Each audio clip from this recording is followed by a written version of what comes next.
Shalom, selamat malam Bapak Ibu Saudara yang saya kasih dalam Kristus Yesus. Pada malam hari ini kita akan membahas tentang Hari Raya Buah Sulung. Sebelumnya kita satu dalam doa. Bapa di surga, terima kasih Tuhan, Kau sungguh baik kami. Kami bersyukur sepanjang hari ini Kau memelihara kami, memimpin kami, menyelamatkan kami dari serangan roh jahat, roh kematian, roh dunia, roh mati, roh santet, sihir, tenung, teman kuda-kuda, roh maut dan kami maut, roh malaikat maut, roh kebenaran, penyakit apapun, termasuk COVID-19, panggilan apapun dipatahkan kuasa dengan doa Allah dari Yesus Kristus Tuhan. Bila darah anak domba Allah dari Yesus Kristus Tuhan terus membungkus kami dari sama-lamanya sampai selamanya. Dari sama-lamanya sampai lamanya kami dibungkus oleh dalam darah Yesus Tuhan. Kami mohon Allah Roh Kudus, sebagai guru agung kami memberikan urapan-Mu kepada hamba-Mu supaya menjadi urapan bagi Bapak Ibu Saudara menyaksikan program ini. Biarlah mereka Tuhan diputi oleh kuasa Allah Bapa, Yesus Allah Roh Kudus, di dalam nama Tuhan Yesus Kristus. Berbicara Tuhan di dalam nama Tuhan Yesus kami berdoa, amin. Pada saat malam hari ini kita akan membahas tentang Hari Raya Buah Sulung. Nah, apa sih Hari Raya Buah Sulung itu? Sebagai orang-orang Kristen, secara rohani kita merayakan Hari Raya Buah Sulung ketika kita menyerahkan hidup kita kepada Kristus. Ya, ketika kita menyerahkan hidup kita kepada Kristus, kita merayakan Hari Raya Buah Sulung. Dan kita merayakan Hari Raya Roti Tidak Beragi ketika kita secara terus-menerus merenungkan firman Allah. Jadi Hari Raya Paskah dan Roti Tidak Beragi itu dirayakan di Mesir. Ya, jadi kita baca Hari Raya ketiga adalah Hari Raya Buah Sulung ya. Kita membacanya di dalam Imamat 23 ayat 10 sampai 11. Imamat 23 10 sampai 11.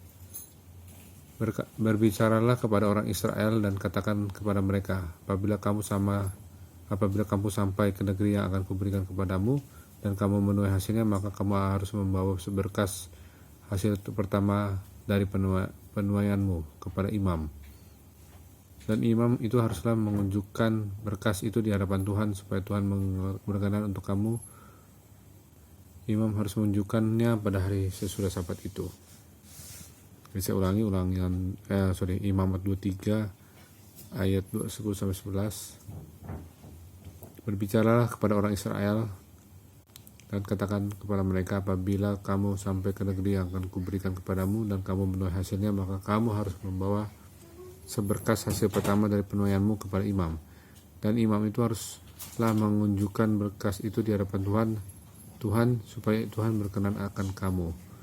Imam harus menunjukkannya pada hari sesudah Sabat itu. Jadi di sini ya, kita belajar sehari setelah hari Sabat pada perayaan Paskah, imam harus mempersembahkan seberkas hasil pertama dari tuaian tanaman baru ya. Jadi hasil pertamanya dari setelah hari Paskah itu ya, sebagai suatu korban unjukan di hadapan Tuhan. Bila buah sulung dari panen itu diterima oleh Tuhan, maka itu berarti bahwa hasil panen selebihnya juga akan diterima. Jadi tergantung dari buah pertamanya ya. Jadi kita baca di 1 Korintus 15 20 sampai 21. Ya, Paulus berkata bahwa Kristus adalah buah sulung dari orang-orang mati.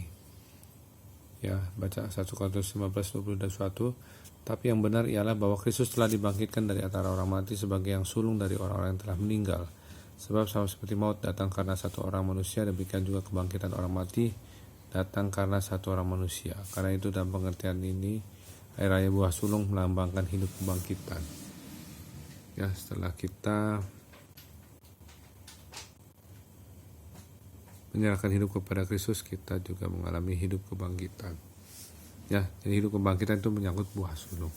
Amin, haleluya. Mari kita satu dalam doa. Bapa di surga, mengasihi Tuhan, Kau sungguh baik kami, biar kami terus mengerti antara makna-makna di perjalanan Israel meninggalkan tanah Mesir. Ada hari raya Roti Tidak Beragi dan Hari Raya Buah Sulung juga. Terima kasih Tuhan, Kau memberitahukannya Tuhan. Kami bersyukur Tuhan, Kau sungguh baik. Kami mohon Tuhan tolong perlindungan darah Allah Yesus Tuhan atas kami semua di sini, dan kami mohon Tuhan segala apa yang akan kami pakai dalam sehari-hari Tuhan Yesus, biarlah Kau sertai besok Tuhan dalam keadaan aman, tidak kekurangan apapun. Biarlah pekerjaan-pekerjaan kami juga disertai dalam keadaan aman, tidak usah apapun, dan perlindungan darah Allah Yesus Tuhan. Juga tempat tinggal kami dan perlindungan darah Allah Yesus Tuhan. Berikanlah kami Tuhan tidur yang nyenyak, bangunkan besok pagi jam 4 jam 5 untuk dapat melakukan salat teduh Tuhan Yesus. Dan kami mohon Allah Roh Kudus menguasai alam sadar bawah sadar kami dalam tidur nyenyak kami tolak kematian mendadak, henti nafas di jantung, kami tolak demam akut abdomen, kami tolak serangan roh jahat, roh kematian, roh dunia, roh mati, roh santet, tolong tumbang guna roh mati dan roh pada jomor segala penyakit apapun, tolong masuk COVID-19 varian apapun dipatahkan kuasa dan barang Yesus Tuhan. Terima kasih Tuhan dalam nama Bapa dan Roh Kudus dalam nama Tuhan Yesus Kristus kami berdoa sekali. Amin. Terima kasih Tuhan Yesus berkati, sampai jumpa besok. Haleluya. Amin.